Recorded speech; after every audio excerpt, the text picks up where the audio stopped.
With Wall Street rattled by the prospects of higher interest rates, St. Louis Fed President James Bullard said it's time for liftoff. My case has been straightforward.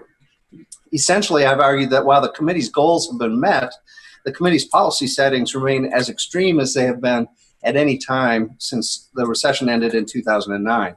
Bullard went on to say that zero interest rate policy, or ZIRP, is potentially dangerous for the economy. Indeed, during the past 6 years, I have warned, along with many others, that the committee's ZIRP has put the economy at considerable risk of future inflation.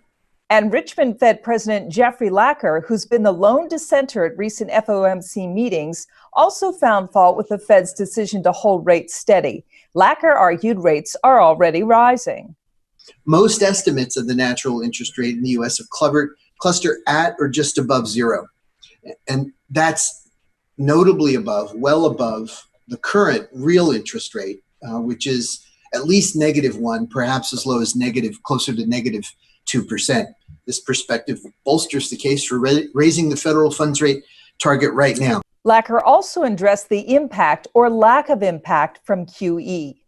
This story seems to be consistent with the difficulty of finding conclusive evidence of economic effects from the Fed's large-scale asset purchase programs.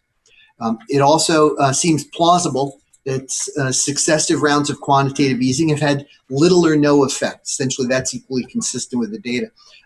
Little or no effect apart from the potential signaling that it provided regarding the FOMC's outlook for future economic growth or future policy settings.